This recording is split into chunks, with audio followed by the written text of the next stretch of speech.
Today's episode of The Real Deal with Damian Adams is brought to you by the3pointconversion.com. The3pointconversion.com is where you can get all your sports needs. If you're a football fan, basketball, hockey, NASCAR, boxing, each and every sport that you can think of, the 3pointconversion.com covers it. So please go follow the 3 Point Conversion on Facebook, Twitter, Instagram, anywhere you can follow sports. Follow 3 Point Conversion, and they'll take care of all your needs. So many great writers, so many great reporters. 3pointconversion.com is where it's at.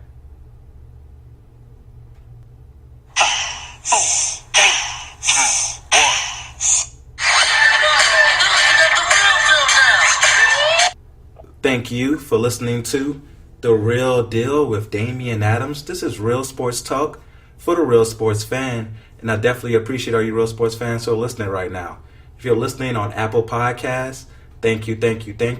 And please don't forget to give us that 5-star rating, that 1, 2, 3, 4, 5th.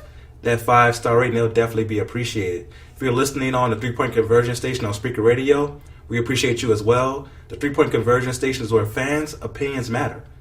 So if you love the show, scream and shout out loud how much you love the show. If you think the show can improve, please let us know how you think the show can improve. But be constructive, I am a gentle soul. But I'm very excited about today's show. I've been trying to get this man on the show for a while. He's a very busy guy. Lots of talents. But I'm glad I got him on the show today. He's been on the show before, but that was in a panel form. So today is our first one-on-one with him on the show. This guy, Geoff Lambert, is the founder of GoingFor2.com. He also hosts the Armchair Fantasy Show. He's the runner of the Talk Loud radio station, which you can find on Apple Podcasts, which has his show and a couple other shows under it as well. Somebody who definitely knows the sports. And he's my Pelican brother. There's not too many of us out there. Not too many Pelicans fans out there. He's somebody who shares a passion for the Pelicans like I do. How you doing today, Geoff? I'm doing good, man. Doing good. Glad to finally get on the show and talk some basketball, a little bit of football, just some good stuff, man. Glad to be on the show. Now, for everyone who may not be familiar with you, can you tell us a little bit about yourself? Yeah, definitely. So I live in the Washington, D.C. area. I've been living here for the majority of my life. Huge sports fan. I grew up in the military, the military brat, so I really didn't have a hometown team, which is kind of how I became a Pelicans fan, actually dating back to their years in Charlotte as the Hornets. I lived on a military base in Virginia. I was close enough to the Charlotte Hornets, to Charlotte, North Carolina, that I had one of their local channels. I grew up in the 80s, so the Hornets came into, they were founded, I believe, in 88 or 89, so kind of around the time I was growing up. Became a Hornets fan because of that. I've been following ever since, even when they switched to New Orleans and became the Pelicans, and even the history has now switched back to Charlotte. I still follow the Pelicans. So that's, kind of my team and my history there. Also, of course, growing up in the 80s, I was a 49ers fan because obviously they were winning Super Bowls back then. And, I'm in the 6th, 7th grade, and I'm watching Jerry Rice, Joe Montana. So kind of fell in love with that, and I've kind of been following them ever since. So that's my football team. I kind of started my blog. It's been almost 4 years now, actually, that I've had GoingFor2.com. Originally started it off as just a fantasy football site. It was just going to be me, myself, and I just writing my thoughts down. Basically, how it came about was on Sundays I'd get a lot of text messages from my friends asking me sit-start questions and waiver wire questions on Tuesdays and Wednesdays and who to pick up. And a friend of mine was kind of like, man, you got really good advice. You should start a blog. And it kind of like, okay, that kind of makes some sense. And when I first started it, honestly, I didn't think I'd have it as big as it is now. I thought I'd be just kind of, writing my own thoughts down and then begging my friends and family to go to it to read my thoughts. But about a month into it, I'm getting over 1,000 hits a day. I'm like, wow, this is pretty awesome. It's a lot bigger than I expected it to be. I've since expanded it. It is now about 40 writers, give or take, that work under the Going For Two umbrella. Some of them write for multiple sites. As you mentioned, I expanded it to a podcast, Talk Loud Radio. Co-founded it with two other guys that were also podcasters as well. We all have our own show, all under the TalkLoud.com, TalkLoudRadio.com umbrella. Mine, of course, is the Armchair Fantasy Show, which I do every Tuesday night. Record the podcast, and we actually do a live broadcast on Facebook. We just started doing the live broadcast over the last month or so, so it's kind of still in the testing phase. But my ultimate goal with the podcast is to, once we get to the NFL season, to have sort of sit-start questions where my fans can come onto my Facebook Live page and ask me live questions on the podcast about their teams, who to pick up, who to start, who to bench, those kind of things. And I just love it. I've been talking to you for quite a while. We got kind of hooked up through Courtney Harden and the whole Momentum Shift family, and it's just been kind of a thing that's been growing for a while, and I just love doing it. It's a passion of mine. Definitely, I feel the same way about sports, and being able to talk sports is something that I find somewhat therapeutic. And yeah. Speaking of therapy, writing is something that I do for therapy as well. And for goingfor2.com, why did you give it that name? Well, when I first started trying to figure out what name I wanted to get, I didn't want to have the typical, roto grinder or roto wire or roto world or roto this or roto that or roto this. And I didn't want to have fantasy in there. I didn't want to have, fantasy world or fantasy life or fantasy pros. It just seemed to blend in with everything else. And, when I'm trying to find a fantasy site, I'm like, oh, was that Fantasy Pros I saw that on? Or was that Fantasy Life? Or was that Fantasy Football Today? Was that Fantasy this? It's kind of hard to remember everything. So I wanted something that was very easy to remember, something that any football fan would easily recognize what it meant, something that would kind of stand out. And I was throwing around all kinds of things, like Hail Mary was another one that I put out there. I was thinking, even basketball, going with full court press, and I had all kinds of names written down. But I kept coming back to goingfor2.com. Goingfor2.com, it just kind of kept coming back. And it was around the time that the NFL was kind of bringing in the whole, going for two, as a strategy. I think the Steelers were talking about going for two, every time down the field, as opposed to just, when they needed it. And it was kind of just hand in hand. I was like, all right, let me make it goingfor2.com. And I kind of thought of it as the way the Steelers did, as a sort of an aggressive way to run their offense. Instead of going for one every time, they went for two on every touchdown, because they thought they were that good that they can go for two, and that the analysis of it would be, that it was more successful to go for two than it would be to go for one. So that's kind of how it came about.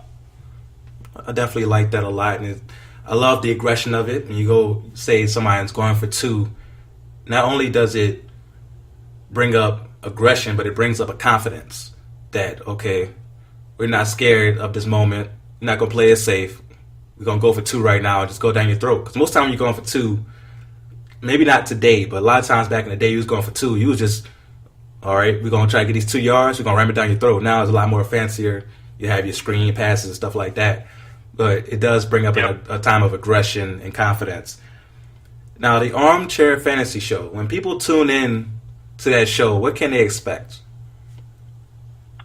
We do pretty much all fantasy. I do kind of specialize a little bit in fantasy football, but we also do a lot of daily fantasy. I'm a big daily fantasy NBA player as well as NFL. I try to have at least a guest on, someone I met through Twitter or met through Facebook or somehow within the fantasy world that's sort of an expert in whatever it is they do, whether it be fantasy football, whether it be daily fantasy basketball, whatever it is, they're the expert in that field. I bring them on usually. It's about an hour-long show. We'll have different topics that we'll talk about. Different advice. We would do advice columns, kind of like you would if you're writing, where they're giving advice on who to pick up or who to play on your daily fantasy lineups, and just kind of giving them a chance to put their own name out there, as well as come on my show and sort of promote my show through their fans, to try to merge our fan bases together. I have my fans that follow me. They have their fan bases that follow them. We come together as two minds in the fantasy world. We talk about fantasy. We give advice, and at the same time, we kind of share each other's fan bases and hopefully gain some more fans that way. Definitely, I love that idea. Hopefully, we can do that with today's show as well. Now, I mentioned earlier that you are a Pelicans fan like myself. We had a pretty good year. Finished with the 6th seed in the Western Conference, swept Portland in the first round, and of course in the second round we ran into the juggernaut that is the Golden State Warriors. What are your takeaways from this year for the Pelicans? It was a great season. It's been a while since, that I've actually felt really excited about our team. We were in the playoffs a few years ago as an 8 seed. We ran up against the same Golden State Warriors and, lost to them in 4 straight games. But this season I felt was a little bit different because I felt that 8 seed when we won that was a little bit fluky. It wasn't quite, we weren't quite the talk of the town. I think that we kind of came onto the scene in that Portland Trailblazer series when, no one kind of gave us a chance, and we just swept them and made them look, like they were the 6 seed, not the 3 seed. And, just watching Anthony Davis and his progression and over the years and how he's become this dominant player, and Drew Holiday, how he went from being this injury-prone point guard that could never get on the court to one of the best players in the NBA, I believe, especially on the defensive end. I think he kind of came into his own this season as well. And just, Rondo and what he was doing and, playoff Rondo, as they were calling him, he just kind of came out of nowhere and was just, after a decent season, he had a awesome playoff. He had, I think, 22 assists in one of those games. So it was fun to watch. It's great to think about, going into next season, if we can somehow re-sign Boogie Cousins. We've got Nico Mirotic there, if we can get him re-signed to a contract. We got Anthony Davis. Add a few more pieces in the off season, through free agency or whatever. And I think our future is pretty bright. I think we play in the West, so we're going to have a tough hill with Golden State still out there. But I think we can give Golden State a run for their money. I think we saw in the playoffs, even though we lost 4-1, we gave them a good run for their money in a lot of those games. Because we were pushing the pace, and for a while we kept up with them pretty good. It's just that they're a much better team. They got 4 All-Stars. They've been doing it for a while. So I think our inexperience sort of came about eventually, so we were unable to pull anything out. Yeah, I definitely agree with you 100% on that one. My takeaway from this year is that we have the cornerstone pieces, right? You have, when I say cornerstone, Drew Holiday, great two-way player, someone who can get you 20-plus points a game and also stick the best perimeter player on the other team, as long as they're not 7 feet tall. But only Kevin Durant's like that, okay? It's not too many people who are just going to tower over Drew Holiday who play on the perimeter. You have Anthony Davis, who's a top 5 player in the NBA. Now, DeMarcus Cousins, you have to re-sign him. But I had a crazy idea. I want you to let me know if you think it's crazy. I had this idea that what if we can sign DeMarcus Cousins and do a sign-and-trade with the San Antonio Spurs and get Kawhi Leonard. Kawhi Leonard, of course, has had this bizarre year where he only played 9 games. People saying that he's healthy enough to play. He's saying he's not. He's not happy with the Spurs staff. So he's probably looking to get out of that situation. DeMarcus Cousins, coming off a year where he was playing very well before he got injured. And people forget, we were rolling before he got hurt. We won 8 of our 10 last games and beat the Rockets the night he got hurt. So with him in the playoffs, it could have been a totally different story maybe. But, unfortunately we won't know. Do you think it's a crazy idea to do that? And do you think that would improve our chances against Golden State? I'm a little leery of it only because Kawhi Leonard and the situation that happened this year, we don't know everything that's going on, obviously, but from the outside looking in, the optics are not good. Anytime a player basically refuses to play, even though he's cleared by his medical staff, it makes me a little bit nervous. Either A, he wants to hold out so that he can get out of the situation, which kind of goes to his character. Maybe he's not the guy we thought he was. Or B, it's a situation like Derrick Rose where he's not going to be the same player that he is, coming back from injury. We saw the same thing with Derrick Rose in Chicago. He was cleared to play technically, never came back. He finally came back, got re-injured, and it's been kind of downhill ever since. So I'm a little bit nervous in that respect. Kawhi Leonard's always been a great player. He's a great defensive player. He's one of the best in the game. It's just to give up that chemistry that Anthony Davis and Boogie Cousins had, and to try to almost start over again with Kawhi, I would be a little bit nervous with that, only because of the situation that happened this year with Kawhi. Now, if we were to do this last season, if you were to say coming off the year the Spurs had last season, and Kawhi Leonard, he did get hurt in that last playoff game, And when you said to go ahead and do it now, definitely. But the way this season kind of went, I'm a little bit nervous about Kawhi Leonard right now. I definitely understand your skepticism when it comes to Kawhi. And the only thing I would say to your Derrick Rose point is that this is a different type of injury. It's not a knee. With Derrick Rose, he had the ACL and the meniscus. It was all knee injuries. And his game is so predicated, or was so predicated, on being athletic, being explosive. Now, Kawhi, of course, is very athletic. That's why he's so good on defense, his lateral movement. But with it being a quad, I don't have the same fear that I have with a knee. But you're right, maybe it is that type of injury where he's never the same. You won't see until next year. Now, let's move on from our Pelicans into your favorite football team. You are a San Francisco 49ers fan. You guys had an interesting season where you started off really slow, made a trade for Jimmy Garoppolo. He sat down a few weeks, but then once he came in, you guys took off and won all your last 5-6 games of the regular season. And now things are looking up. You signed Jimmy Garoppolo to a big, long extension, 5 years. I forgot how much money it was, but it was a good amount. It wasn't, the Matt Ryan deal, but it was pretty good. And also, you signed Richard Sherman. He's coming off an Achilles injury, which is a little scary, but he's coming off that injury. He signed to a 3-year deal. You also got the best tackle in the draft. How are you feeling about the 49ers right now? I'm definitely feeling really good about them. I'm a little bit leery on the Jimmy G love right now. Everyone's kind of putting him saying he's the next Tom Brady and this and that. I'm like, all right, let's slow our roll just a little bit. He's only had I think 8 career starts. Let's the defensive coordinators are gonna get tape on him. They're going to be able to game plan for him next year. So let's slow our roll a little bit and put them into that category. However, I did watch all of his games last year.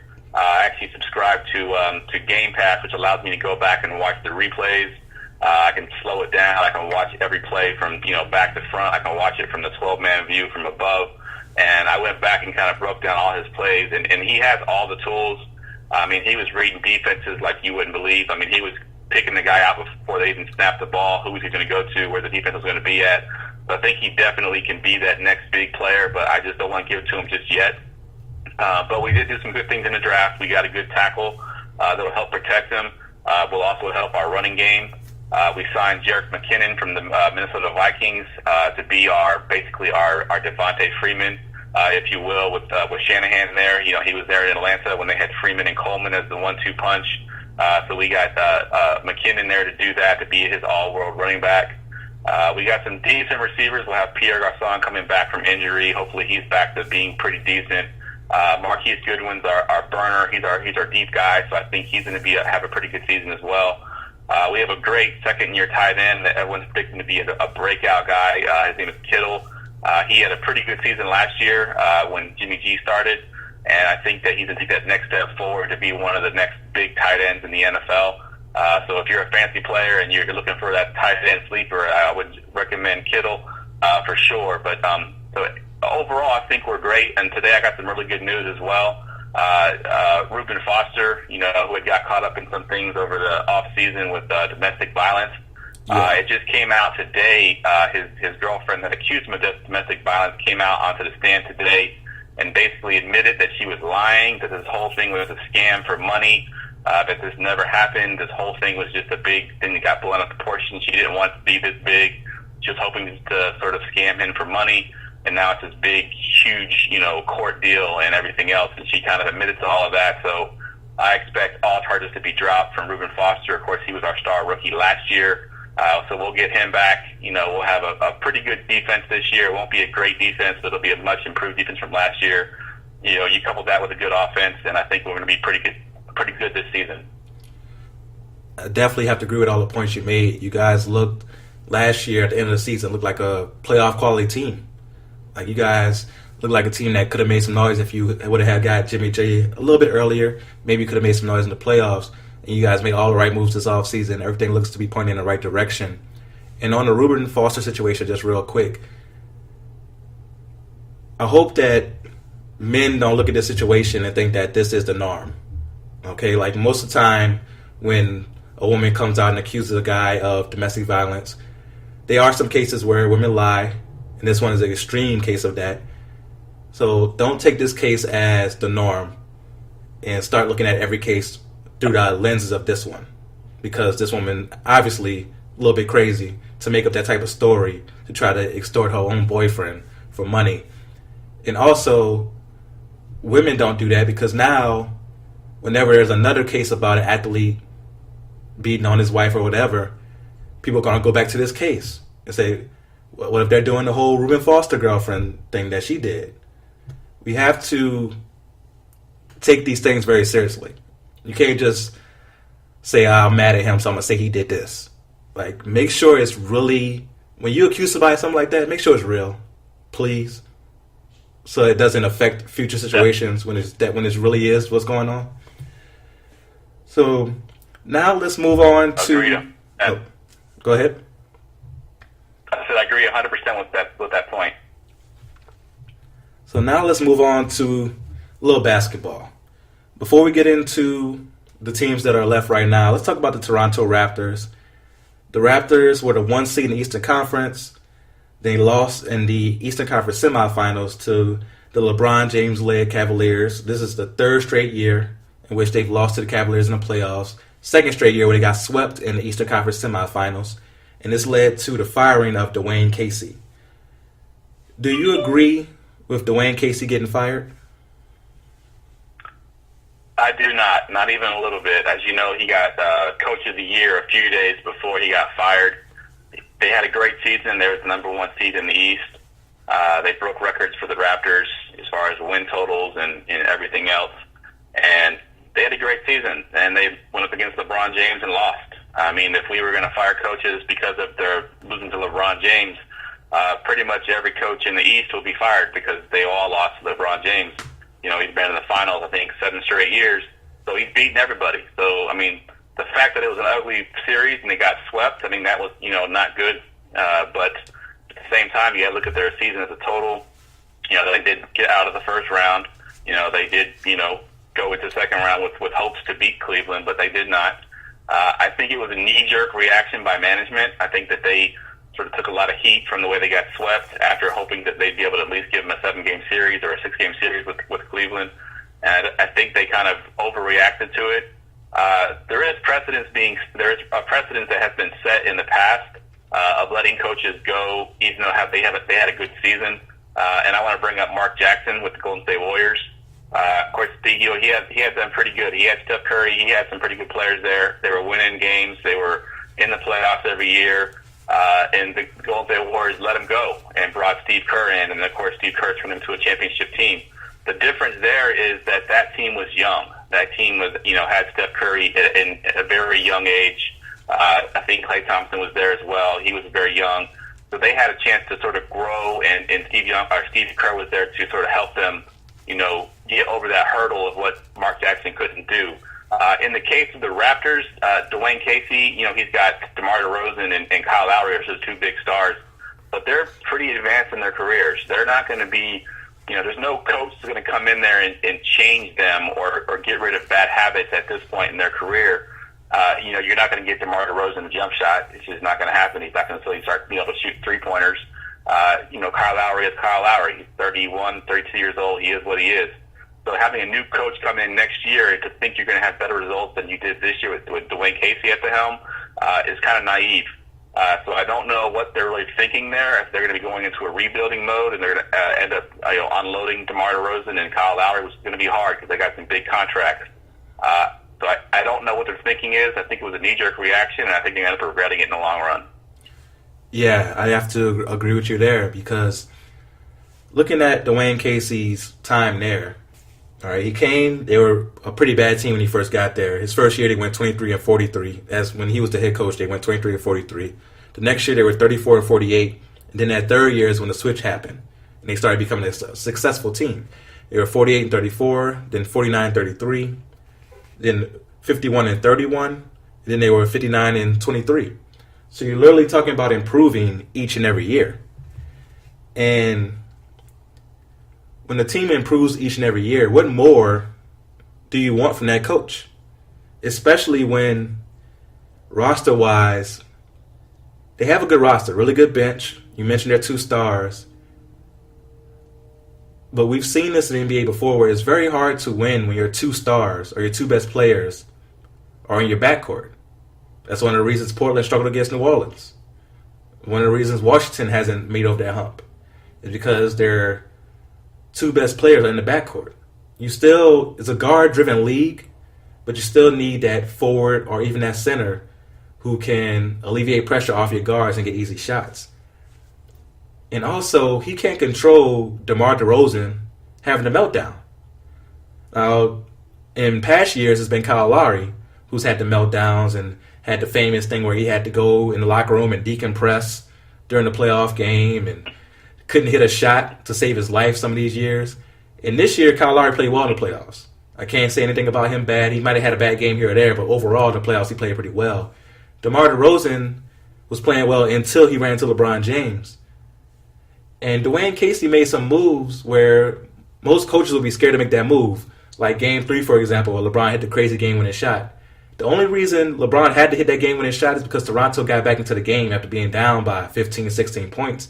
And it's because Dwane Casey had the wherewithal to stay with the lineup that got him back in the game, to run with the hot horses, and not panic and go back to his star player in DeMar DeRozan like 99% of the coaches in the NBA would. It takes a veteran coach to be able to do that and get you back in the game that way.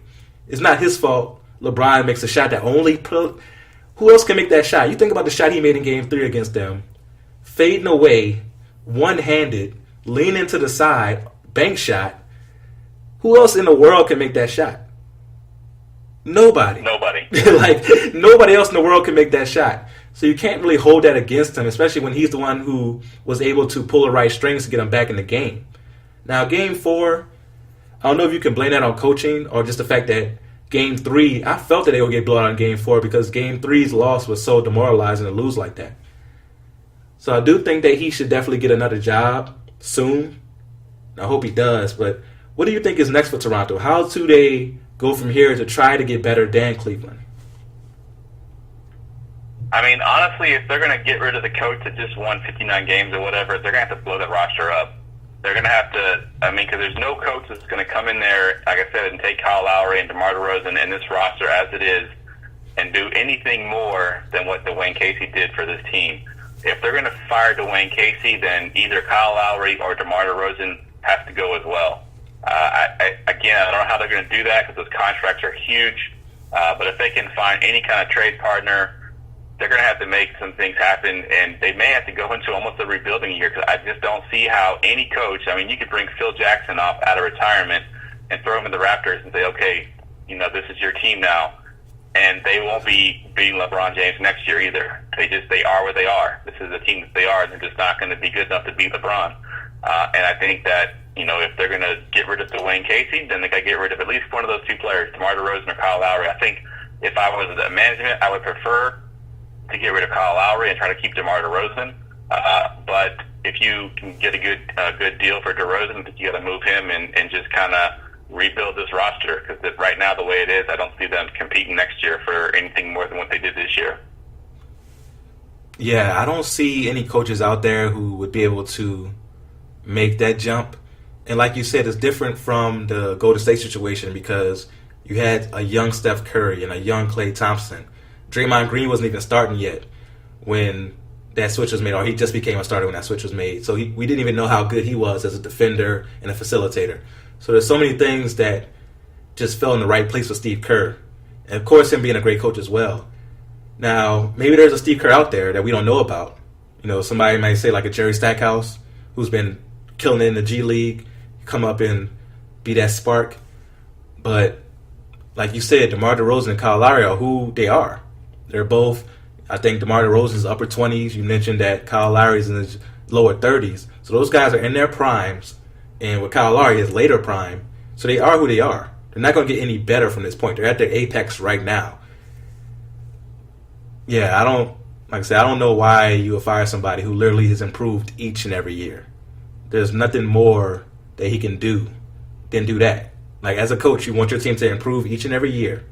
And the only difference between them making the conference finals and the semifinals is that their seeding and where they ran into LeBron.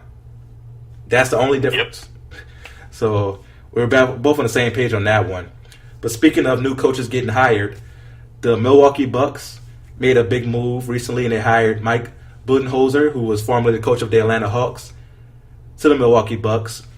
He had a good run in Atlanta. He had some good years, especially 2014-15, where they won 60 games and were the number one seed. And they got swept by the Cleveland Cavaliers and LeBron James. So we see how that can happen. Do you think the Bucks will improve by hiring Budenholzer?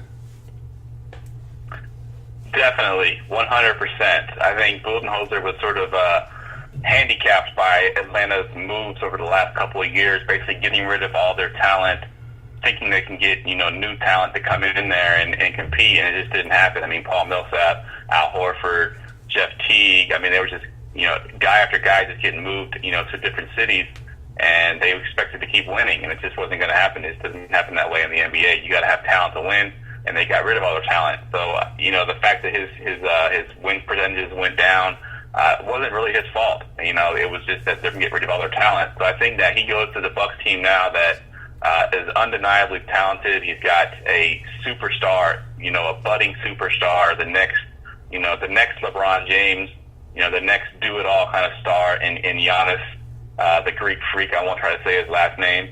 So, he's just a do-it-all kind of star, and I think if he can institute that kind of offense that he had when he was with the Spurs as an assistant coach, and then with Atlanta in his early years of that ball motion and getting open shots and the things that they can do. Add a few pieces around them, get some more shooters in there so that Giannis isn't trying to do everything with the clogged lane. You got Middleton there, who's also could be an all-star type player, in the right situation. You've got some great pieces there. You got the former Rookie of the Year, Malcolm Brogdon there. You got Eric Bledsoe that they signed in the middle of the year this past year. They finally get to the playoffs. Unfortunately, they did lose in the first round, but they did make it to the playoffs. That's a big step. And I think he could come in there, and if he can get any kind of offense, developed around Giannis and getting some easy open looks to the other guys, that right there is going to make them a better team. And then defensively, both Popovich and him are defensive guys, and they want you to win on defense. I mean, Paul Millsap and Al Horford weren't really known too much to defensive players until Budenholzer got there and basically stressed, defense, and that's when they won 60 games. So I love the hiring. I think he's going to do great things there. I think Jason Kidd, when he was there, sort of handicapped them. Their rotations were all weird. He didn't know who he wanted to start half the night. But I think with Budenholzer there, I think it's going to be a great move. And I think if LeBron James does decide to stay in the East and stay with the Cavs, he's going to have the Bucks looking down at them pretty soon, because I think this team is on the up and coming. Yeah, definitely. They have the talent there to be great defensively. You think about Eric Bledsoe, who, when engaged and playing defense, is so athletic, can be somebody who can shut down other point guards in this league. You mentioned Brogdon, very good athletic defender. We all know Giannis defensively is a monster. They have the pieces there to be a monstrous defensive team, which I think Budenholzer will get out of them. Offensively, I think he can totally switch up what they're doing, move the ball around more. You look back at that Atlanta team who had 4 All-Stars. The reason they had 4 All-Stars is because they moved the ball around so much and shared so much. You get the people like Kyle Korver open for shots, Jeff Teague on pick and rolls, Al Horford doing his thing, Paul Millsap, like you mentioned. This team may not be as offensively gifted as those 4 core players for Atlanta, but I do think with Giannis, Brogdon, Bledsoe, you have players there who can score for you. And if you get them in the right system where the ball is moving, you got a defense scrambling around, next thing you know, you got Giannis getting open dunks, Brogdon getting open threes, Tony Snell getting open threes. So you have a few shooters there. I think that's something that's... I'm forgetting Middleton. I'm not forgetting this guy. So Middleton, they have so much talent, you forget about somebody like a Chris Middleton. So you think about Middleton, Brogdon, all these guys who are good on both ends of the floor. This team is set up for success. And I think that they're going to be interesting next year. They're going to be a really good team, really love to hire. So now let's move on to the teams in the Eastern Conference who are still playing. The Eastern Conference Finals, we have the Celtics who are up 2-0 over the Cavaliers. Both games were not close. They had different stories, but had the same result. Game 1 wasn't close at all. LeBron struggled. No one from the Cavs really showed up. Total blowout. Game 2, LeBron goes off. 21 points in the first quarter. The Cavs get a nice little lead. But next thing you know, LeBron slows down. Kyle Korver slows down. Because Kyle Korver had 11 points in the first half and ended the game with 11 points in Game 2. He slows down. Kevin Love had a pretty good game. 22 points, 15 rebounds. But the Celtics just overwhelm you with their defense and their balance. And next thing you know, you're down by 14, 15 points again. So you've won both games 1 and 2 very comfortably. We're up 2-0. What are your takeaways from the first 2 games of the series? Well, first of all, I was definitely wrong on this series. I was looking at the Celtics and some of the teams and how they got to this point, and I thought there was no way they'd be able to compete with the Cavs. I looked at the Heat as a team that sort of overachieved all year. Goran Dragic is probably their best player. He's not really known as one of the best players in the league. So I thought the Celtics definitely beat that team. And then they went and played Philly, and I kind of compared that whole series to like a glorified college game because other than Al Horford, most of the guys didn't have anything more than 3 years experience in that series. So I figured they're going to run into the Cavs. They got to the playoffs. They got LeBron James, best player in the world. I thought the Celtics would probably get swept. If not, they would get like 4-1. So the fact that the Celtics won these first 2 games has completely surprised me. And I've gotten a little bit more respect now for the Celtics than I did before the series started. So that's one thing I want to take away from this is that the Celtics are much better than I expected. 2, I want to just give a shout-out real quick to Danny Ainge. The guy's a genius. I mean, you take away Hayward and you take away Kyrie Irving, and you're going to tell me that you're going to be up 2-0 in the Eastern Conference Finals against LeBron James and the Cavs. I would have never seen that happen, but he was able to build enough talent, behind, the second coming talent behind Kyrie and Hayward over this entire flip of a roster. I think they've got, only 3 guys left over from last year's team that also made Eastern Conference Finals. It's just unbelievable what he did. And now looking forward to this series, I mean, the Cavs are in trouble. The Cavs cannot make any more mistakes. They can't afford to have any down quarter for that matter. They're going to go back home. I think they can win both games. Will they win both games? It'll be very tough because, it's a tough situation that they put themselves in. Also, not having that home court advantage. I know all year long, it's LeBron James. He doesn't need home court advantage. But if it comes down to a Game 7 and they're playing in Boston, that crowd is going to be insane, and it's going to be very, very hard for LeBron James and his Cavs, to perform in that environment. And I think they should be worried. Cavs fans, I think Cavs should be definitely worried about this team. This team is legit. Yeah, definitely. After Game 1, they asked LeBron if he was concerned. He said he had zero concern. And he's been through all types of situations, so I definitely understand why he would be relaxed in that environment. Down 0-1, I've been here before. No big deal. When you're down 0-2, and it's been 2 games where you had no chance, and in the second game you have a 40-point triple-double, and you still lose by double digits, it's time to worry. It's definitely time to worry. It's time to worry when J.R. Smith has a combined 4 points in 2 games. It's time to worry when George Hill has a combined 8 points in 2 games. You need more from them. Kevin Love, first game, everybody was off. Okay, cool. Second game, he really showed up. You definitely need that. Defensively, they're not able to stop this team at all. You think about what Boston's able to do. First game, such a balanced attack. You had Markieff Morris with 21, Brown with 23. I think it's Marcus Morris. I get them mixed up all the time. I apologize. I think it's Marcus Morris with 21. Yeah, Marcus. Yep. Brown with 23, Horford with 20, Tatum with 16. Second game, Horford had 15, Rozier had 18, Jaylen Brown had 23, Morris with 12, Tatum 11, Smart 11. When you have that type of attack, there's no one you can focus on. With the Cavaliers, okay, we got to stop LeBron, And if Corver gets hot, we got to make sure we stick him on the screens. And make sure we stay home on him at all times. Without Kevin Love's going to get his 20 points and 15 rebounds, but it seems like those stats can be empty at times, especially when the game isn't close. It's not like Kevin Love can have that type of basket where it galvanizes everybody. Like if LeBron dunks on somebody, it can change momentum. He can make one of those crazy threes like he made in Game 2 where he did a fadeaway with Marcus Smart sticking him. That's like, oh man, he's making those type of shots. It drains the energy away from the other team. Kevin Love doesn't have those type of shots where he does that. He's very productive, very good player, but he doesn't have that type of it factor where he can just drain the energy from the other team like LeBron can. But LeBron is doing that, making those type of shots that he made in Game 2.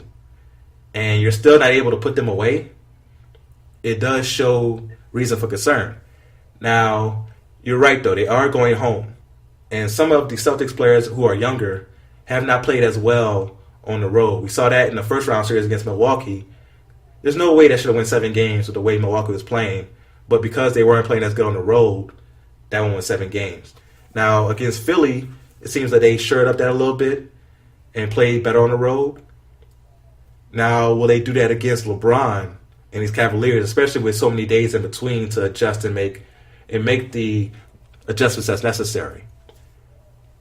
So for me, the key is, can the Celtics young player, especially Terry Rozier, he's somebody who, you look at his games away and home, is two different people pretty much. His 3-point percentage is way down on the road, and Terry Rozier has to show up. But if they come into Game 3, even if the Cavaliers win, but it's a close game, I think the Celtics could get Game 4 that could really put LeBron and the Cavaliers against the wall. But I need to put you on the spot, make a prediction, who you have winning this series. Well, before the series, I picked the Cavs in, I believe, 6. I'm going to switch it up now. I'm actually going to go Celtics, and Celtics in 6. I think that they get one game in Cleveland. Maybe Game 4 they sneak out, and then they finish it up at home in Game 6. I think that's where I got them at. Okay, I definitely can see that happening. Now, I picked Cavs in 5 to begin the series. Obviously, I was wrong. And I apologize to Boston Nation, Celtic Nation. I have been wrong about Boston all playoffs. I picked Milwaukee in the first series. I picked Philly in the second series. And I'm not learning my lesson yet. I'm going with the Cavs in 7. I think if you get to a Game 7 with LeBron, we've seen it before. Game 7 against the Celtics in 2012, where he went crazy. Game 7 against the Spurs in the 2013 NBA Finals. We've seen him in Game 7 go off. When people say LeBron isn't clutch, or that was the narrative before he made these game-winning shots in the last round, or these last few rounds in the playoffs, clutch isn't just the last shot. Clutch is coming through in the biggest games. And LeBron always does that. So I think Game 3, he's going to go crazy. And I think at home, the J.R. Smiths of the world, the George Hillses and the Rodney Hoods, they show up, they play bigger, and they win Game 3. They could win Game 4 at home as well, but I got it going 7, and I got LeBron going crazy in Game 7. But Boston has proved me wrong all year, all playoffs, so don't take what I'm saying and write it in stone, because it's probably wrong. So now let me give you this parallel. Hey, let me give you this parallel that I made on my last podcast. So we've kind of heard this story before. So team loses their star player. You know, they go into the playoffs as a number 2 or number 1 seed. They, are picked to lose each round of the playoffs, and they go all the way to the championship game and win it. We heard the same story in the NFL just this past year with the Eagles. Of course, they lose Carson Wentz. They go into the playoffs as a top seed. No one picks them to win any of the games that they play in. They win every game, and of course go on to beat Goliath, the Patriots. So maybe the storybook has been kind of written for the Celtics already. Maybe they go and beat the Cavs, and then they go on to the championship. I guess we'll see, right? That's a very good parallel. And not only did the Celtics lose their equivalent of Carson Wentz and Kyrie, they also lost with the equivalent of, say, their best defensive player, whoever that is on Philadelphia, and as well with Gordon Hayward, just to make the comparison of losing two of your best players. So the fact that they're even here is amazing. Brad Stevens deserves to be coach of the century. It's amazing what they're doing, man. You have to give them props, and like I said, I have to bow down and just swallow that crow that I've been eating all playoffs. But I got to be stubborn and still go with the Cavaliers because I picked them to start with. Now let's move on to the Western Conference Finals. Oh, go ahead. Sorry, let me ask you one quick question before we move on. What did you think, Dwane Casey got Coach of the Year, we mentioned that. What did you think about Brad Stevens not getting a single vote for Coach of the Year? It's crazy, but when you think about the fact that the coaches only get one vote, I understand how it happened. Now, with the media one, we don't know who won the media one yet. I think he's going to definitely get some votes with the media one because the media gets 5 votes, though. They get to put 5 people in their ballot. So it's a little different with them. With the coaches, I think it's just one vote. Like, who do you think is the Coach of the Year? And that's it. So I think it's a little crazy that he didn't get one vote for Coach of the Year, but I do believe Dwane Casey deserves Coach of the Year this year with what he did with Toronto. Agreed. Now let's move on to the Western Conference Finals. This series, a little more competitive, is 1-1 right now. Golden State won Game 1, 119-106. Houston won Game 2, 127-105. What are your takeaways from this series so far? Well, first of all, I think it's funny that after Game 1 in both of these series, all the experts were saying, okay, LeBron James is not going to lose 2 games in a row. They're going to bounce back. They're going to make the adjustments. They're going to win Game 2. And then the experts were saying about the Rockets series that, they're in trouble. The Rockets, are an ISO team. They can't run the ISO plays constantly on the Golden State Warriors. They're not going to be able to be competitive in this game. So they basically didn't think that the best team in the NBA all year could make adjustments to beat the Warriors. And they thought that LeBron James is LeBron James and he's going to do his thing. And they were completely wrong because LeBron James, lost Game 2, almost the same way they lost Game 1. They weren't close. And then, of course, Houston Rockets, they make some adjustments. They knock down shots. And they said it before, it's kind of cliche, but it's a make or miss league. You're making your shots and you have a chance to win. And the Rockets were making their shots and they, blew the Golden State Warriors. I mean, they got close for a little bit, but ultimately the Rockets just pulled away and the Warriors just couldn't keep up. So I thought that was kind of interesting. Obviously, James Harden, I think he will be the MVP this year. It's just unbelievable. I think the things that he can do with the basketball, just the shots that he makes, and sometimes the level of difficulty that he makes those shots is just, it's just unbelievable. He's fun to watch. I think that the team built around him is perfect. They got a ton of shooters there. That's all they want to do is shoot threes. They'll pass up layups for threes. And as long as those shots are falling, which they were in Game 2, the Warriors could be in trouble. I think that it's going to be hard for them to shoot like that in this whole series. But if for some reason they get hot in every single one of these games over the next few games, the Warriors could be in trouble because, that team can shoot the lights out if they're hitting their shots. You make some very good points. But I do have to say, I can't blame the experts for saying what they said because with LeBron, we've seen it every year. Every year we've seen LeBron find a way to get through, when it comes to the Eastern Conference, get through whatever adversity they were facing. Whenever they had whatever we thought was tough, they found a way to get through it because of LeBron. When it comes to Houston and Golden State, the first game, it did look like, okay, wow, Golden State didn't even play their best game, and they still beat them by double digits. James Harden had 40-some-odd points, and they still beat them by double digits. Now, in Game 2, they did make some adjustments. They still ran a lot of ISO, but they got into the action faster to where instead of doing dribble, next thing you know, it's only 5 seconds left on the shot clock, then you go. We're going into our action at 19 seconds. Now when I drive, I'm kicking out to Ariza, and Ariza's kicking out to the next guy. And next thing you know, you got ball movement and players cutting. And that makes a big difference. Now, the reason that I think the Warriors are still in command of this series and will win in 5 is that the Warriors had a very uncharacteristic game in Game 2. They only had 2 players in double figures. You had Kevin Durant, who has been unstoppable pretty much since Game 3 against New Orleans. Game 3, New Orleans won. Game 4, Kevin Durant was like, okay, I'm going to turn on my switch now. I'm going to be unstoppable. That's pretty much what happened. He's been unstoppable ever since. And now, with him being unstoppable, you got to think that the other players are going to catch up. Klay Thompson had an off game. He was only 3 for 11 in game 2, which is very odd for him. He's not going to have that low of a percentage going forward. Steph Curry has been off in both games. He's had respectable numbers, 18 points, 16 points, but his percentage has been low from the three-point line. You know that's going to improve. And no one else was in double digits for those guys. You know that's not going to happen more than once. And they're going to Golden State.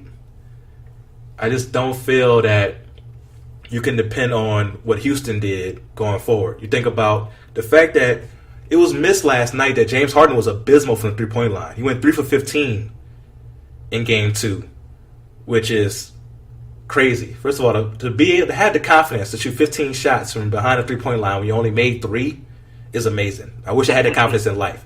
But when you think about James Harden shooting that poorly and them winning, that's an admiration. You think about the fact that P.J. Tucker went 5 for 6 from the three-point line. That's not normal. Eric Gordon was 6 from 9. Now, he's somebody who can score and can get hot, but he's been off most playoffs.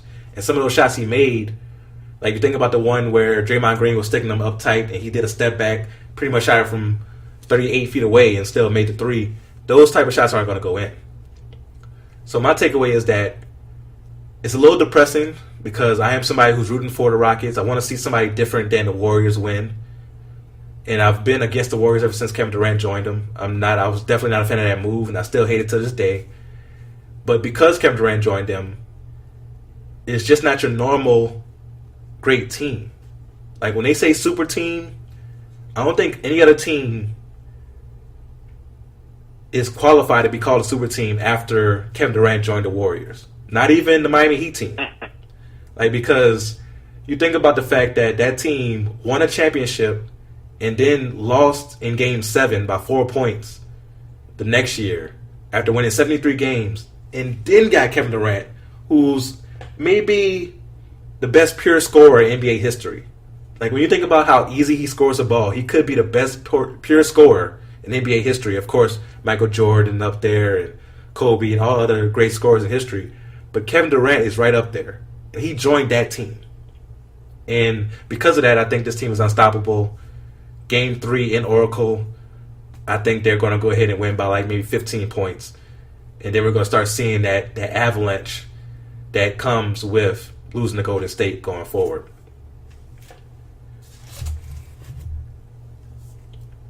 But I have to put you on the spot. What is your prediction for this series? I mean, my heart wants to say Rockets, but my brain is saying the Golden State Warriors are just too good. I think the fact that the Warriors already got the home court back from the Rockets by winning Game 1, I think that swings the favor into the Warriors' hands. It's going to be very, very, very hard for the Rockets to win a game in Golden State. That crowd is just frenetic. They're just, and they just feed off that team so much that, shots start falling and, Steph Curry's doing his thing and Klay Thompson's knocking down shots and Draymond Green is doing his thing, whatever that is, getting technicals or whatever he wants to do.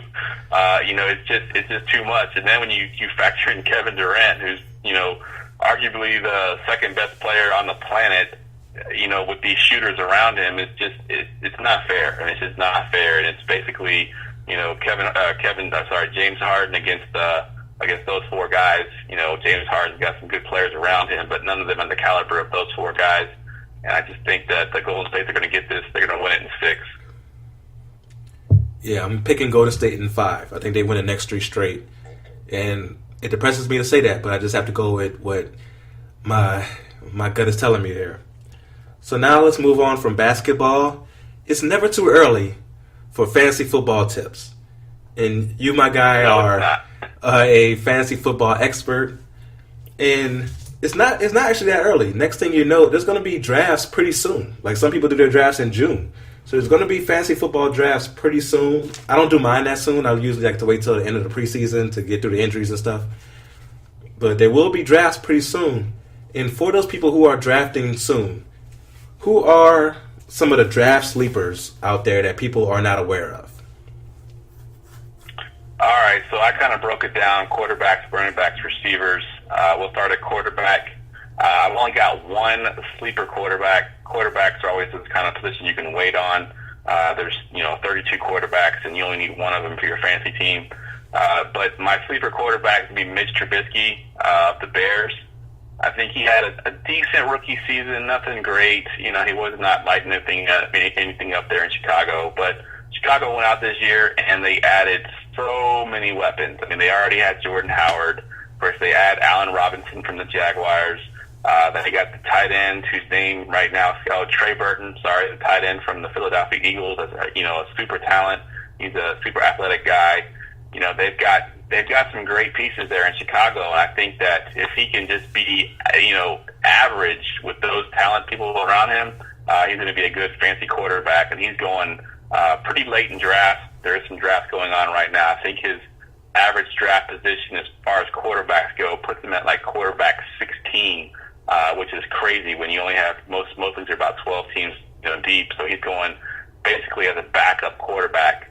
But I think he could definitely make that step forward. We've seen it happen before with Jared Goff and Carson Wentz in their second year, sort of taking off as that fantasy stud. I think Mitch Trubisky will be the next guy to do that. And then moving on to running backs, I've got three guys listed here at running backs. The first one is Kenyon Drake, the Miami Dolphins.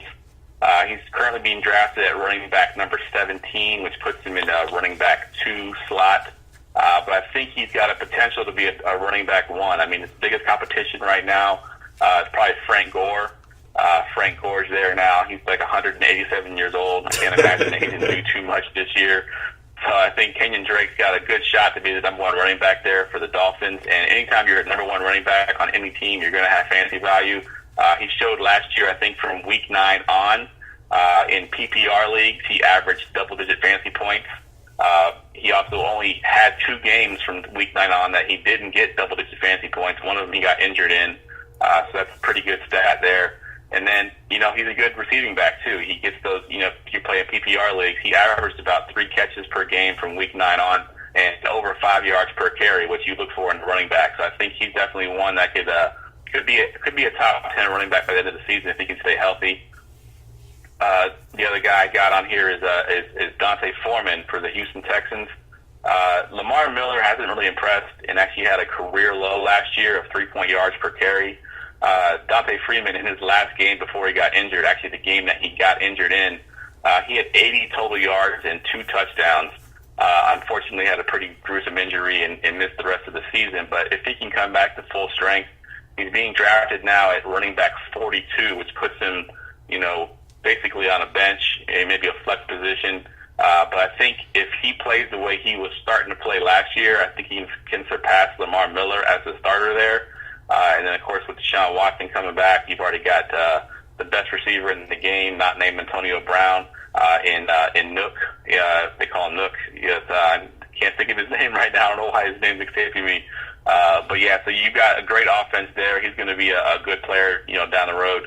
And then the last guy I got on here is Chris Thompson for the Redskins. DeAndre Hopkins, there we go. Sorry, it just came to me. Best receiver in the game, not named Antonio Brown, DeAndre Hopkins. Chris Thompson for the Redskins last year had 39 receptions on 54 targets in 10 games. That's about 4 catches per game for running back, which is amazing if you're playing PPR leagues.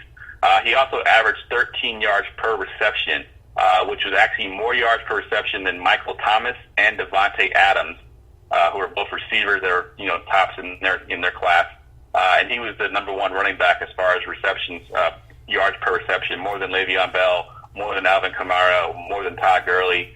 So I think Chris Thompson, he'll have a lesser role this season because they did draft Darius Geitz. But I think in a lesser role, a guy like Thompson can actually be more effective for you because you don't got to worry about him wearing him down. He's a smaller guy. You don't want him getting injured. They want to put him in positions where he can be successful. I think he can have less touches this year, or less touches per game this year, and be more effective as a running back. He's currently going as wide receiver 33. Running back 33. Definitely think I could see him being a RB2 by the end of the season. So a good pickup there. And then I just got a couple receivers here. I'm just going to reel them off really quick here. Marquise Lee for the Jaguars. He is now the de facto number one there. Allen Robinson's now gone. Allen Hurns is now gone. He is the number one receiver there. And just sheer volume alone makes him a decent option. He's going at wide receiver 47 right now, which puts him, out of the starting lineup and on your bench. I think he can be a wide receiver 3, maybe a wide receiver 2 with the volume that he's going to get there in Jacksonville. Randall Cobb, who's one spot higher, wide receiver 46 for Marquise Lee, one spot above Marquise Lee. Anytime that you play with the best quarterback in the NFL, Aaron Rodgers, you're going to have fantasy value.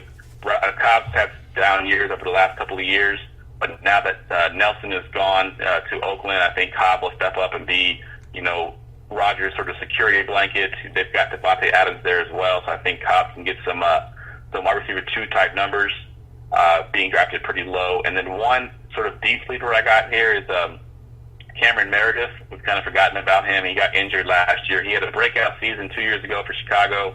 Came out of nowhere as a low draft pick and sort of came onto the scene in fantasy. Didn't play a single game last year. Got hurt in the preseason.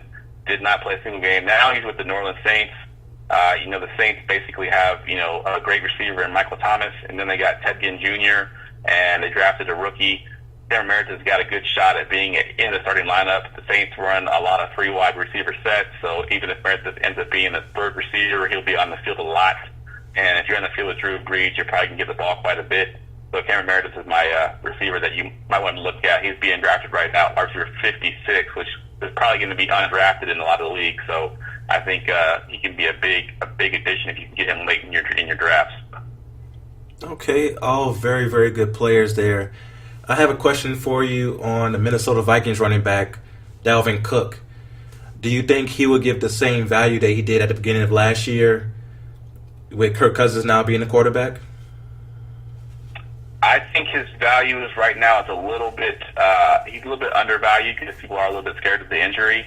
But I don't think you need to be. I think he got injured fairly early in the season. I think he only played a few games. He was a beast when he played. Now with Kirk Cousins being there, Kirk Cousins last year, even though he had 0 running game, they were literally one of the worst running teams in the league.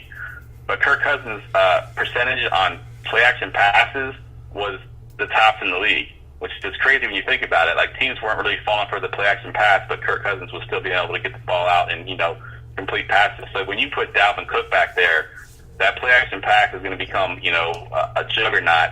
And then Dalvin Cook himself, if Kirk Cousins can pass the way he did in Washington, I think Dalvin Cook's going to have all kinds of open lanes, and he's going to be a monster if he can stay healthy, which I expect him to stay healthy this year. I think the injury is behind him. I think he'll be an excellent addition, especially if he slips for any reason in your draft because people are scared of the injury. He is definitely one to add.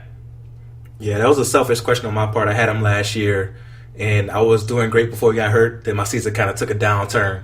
So I was trying to see, maybe I should take another chance on him this year. So I probably will. So who are your overrated players, the players who are going too high, the ones that people may have too much of a stock in? All right, I got a couple listed here.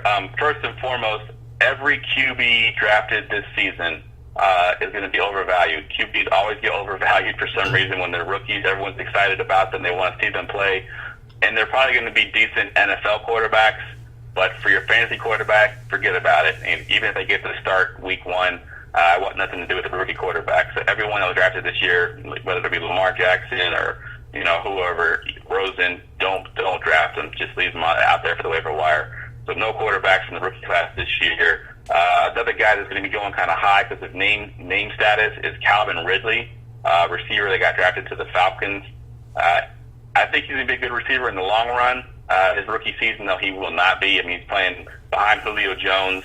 They still have Mohamed Sanu, who had a breakout season last year. Actually had more touchdowns than Julio Jones did.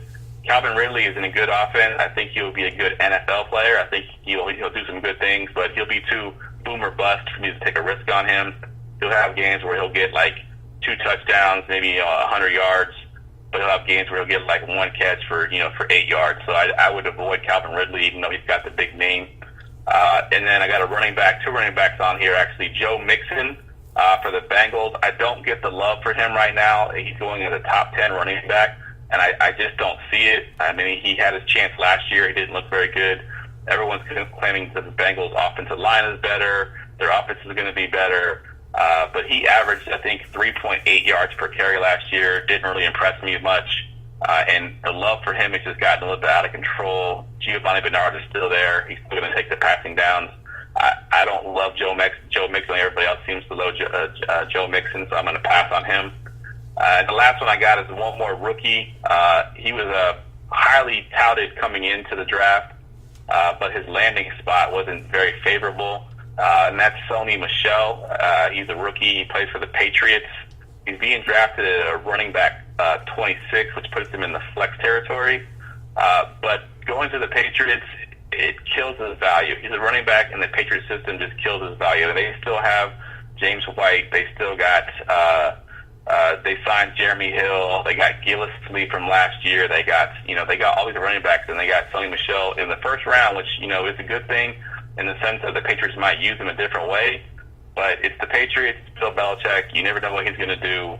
He hates rookies on top of that, not to mention that he's a running back that's going to be in a crowded backfield. But Bill Belichick hates playing rookies, so who knows how they use him. So I would definitely avoid him in drafts as well. Thank you so much for the fancy knowledge. You guys hear that now? That's a sample. That's just a sample of what you get on the Armchair Fantasy Show. So please go check it out. So now it's time for us to move on to a little sports trivia.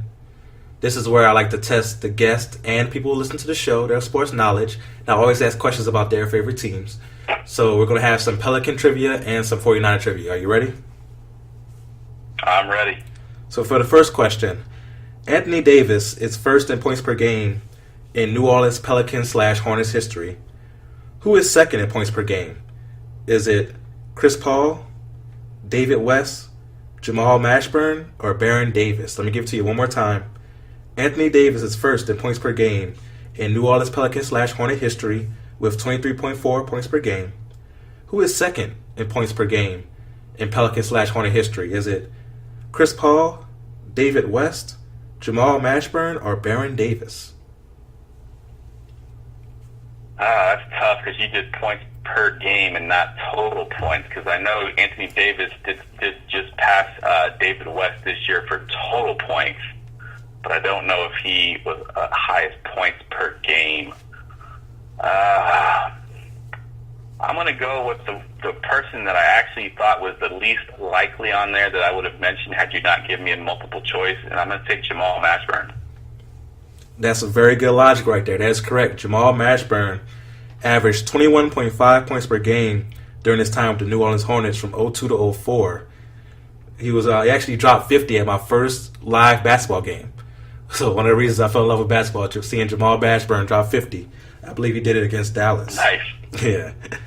So for question number 2, Chris Paul has the most total steals in Pelicans/Hornet history with 1,010. Who has the second most total steals in franchise history? Is it Anthony Davis, Drew Holiday, Baron Davis, or David West? Let me give it to you one more time. Chris Paul has the most total steals in Pelicans/Hornet history with 1,010. Who has the second most steals in franchise history? Anthony Davis, Drew Holiday, Baron Davis, or David West? I'm going to discount and say that it's not going to be Anthony Davis or Drew Holiday, because those would be the sort of obvious answers. I'm going to be between Baron Davis and David West. I think I'm going to go with David West. I remember him being a pretty good defensive player, and he did rack up some steals at his position. So I'm going to pick David West for this one. That is a good guess, but incorrect. The correct answer, is Anthony Davis. Yes, in his short time in the league. Yes, in his short time in the league, he has already racked up 551 steals from the power forward position, which is second most in franchise history. Wow, that's impressive. I didn't know that. So now it's time for some 49er trivia. And it's hard to do 49er trivia because a lot of the answers are Jerry Rice or Steve Young or Joe Montana. So I really had to dig deep for these. But I think that the first one is pretty tough, but I got faith in you. All right. So Jerry Rice and Terrell Owens owned 9 of the top 10 receiving yard seasons in 49er history. Who has that one other season in the top 10 in receiving yards? Is it Anquan Boldin, Dwight Clark, Michael Crabtree, or Dave Parks? Let me give it to you one more time. Jerry Rice and Terrell Owens own 9 of the top 10 receiving yard seasons in 49er history. Who has that other season in the top 10 in receiving yards? Is it Anquan Boldin, Dwight Clark, Michael Crabtree, or Dave Parks? I know it's definitely not Crabtree. I'm not going to take Crabtree. Dwight Clark, a little bit before my time, so I'm going to go with that last one. I don't even know who that is, honestly. Dave Parks. I'm going to pick that one just because I have no idea who that is. That is correct. Yes, Dave Parks. This is way before all our times.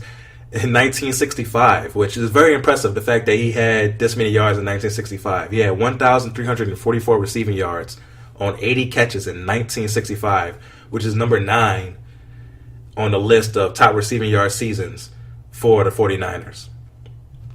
So that's impressive. I would, had you not given me a multiple choice, I don't think I would have gotten that one. So for question number 4, who holds the record for rushing yards in a single season for the San Francisco 49ers? Is it Garrison Hearst, Frank Gore, Roger Craig, or Charlie Gardner? I'll give it to you one more time. Who holds the record for rushing yards in a single season for the San Francisco 49ers? Is it Garrison Hearst, Frank Gore, Roger Craig, or Charlie Gardner? I think Charlie Gardner had one really, really good season.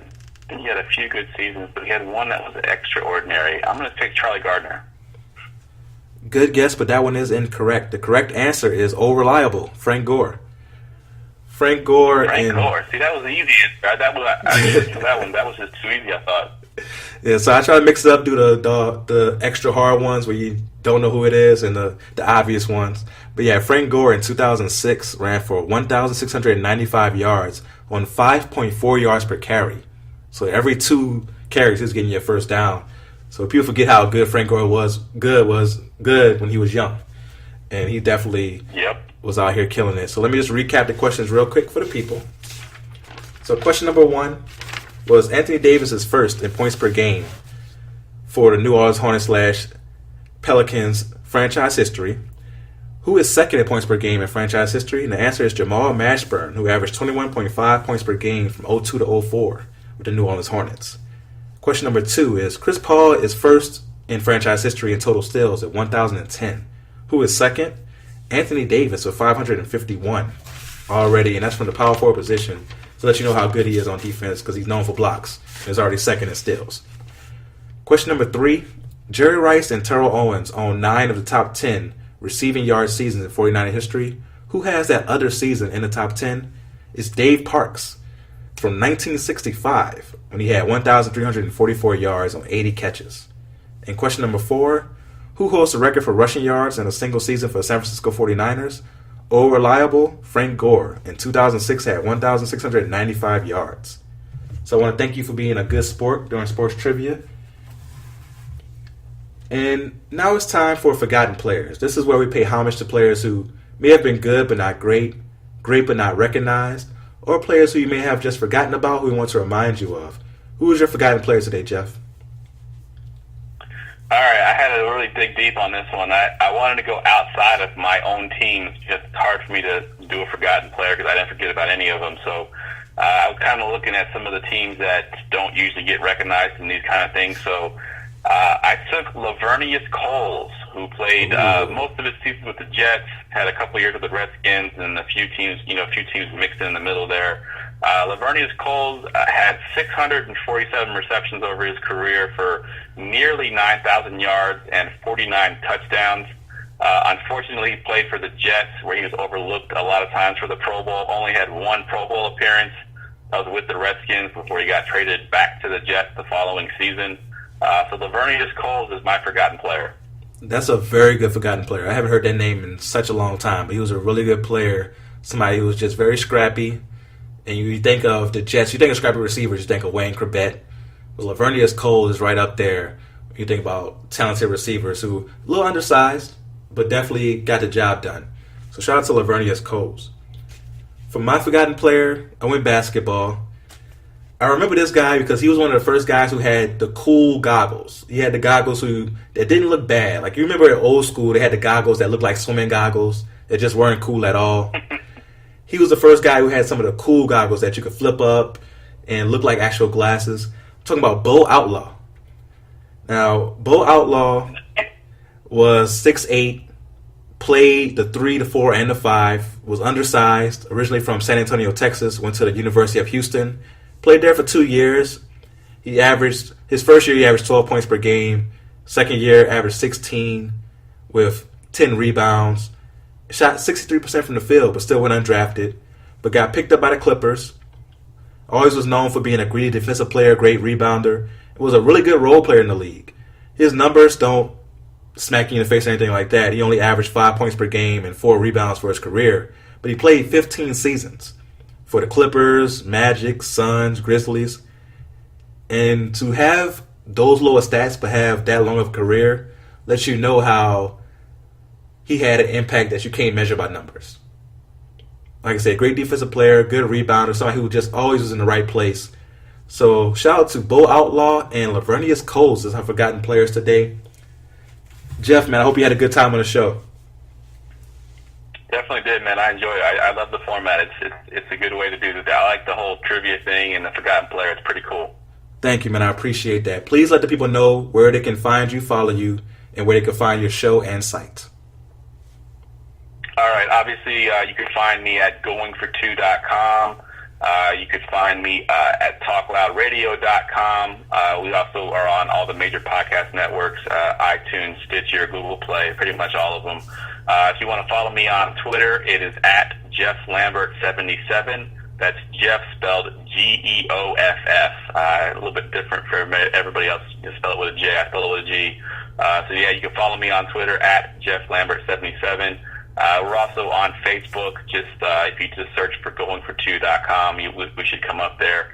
Got a fan page you can follow. So I'd love to hear from you. If you got anything, just drop me a line. I'd love to talk to some of Damian Adams fans and kind of think of what you thought of my show today or thought of the show today. Yes, definitely. Let Geoff know what you thought of the show. Definitely, he'll be tagged on all the posts with the show on it. Please let him know and follow him. And shout out to Wood, who's a boxing writer for goingfor2.com, who one of those guys I look up to as far as boxing. I write boxing for his three-point conversion. He's somebody who is killing the game as far as that. And the Going for Two has plenty of writers just like him who are just as talented. So shout out to goingfor2.com. Please make sure that you subscribe to the podcast on Apple Podcasts. Tell your friends about it. Don't be selfish. All right. If you enjoy the show, share with everybody. All right. Don't be selfish. Don't keep it to yourself. Make sure you follow me at The Real Deal, WDA. The Real Deal, W as in whiskey, D as in Delta, A as in Alpha, and that's on all platforms. And until next time, go real or go home.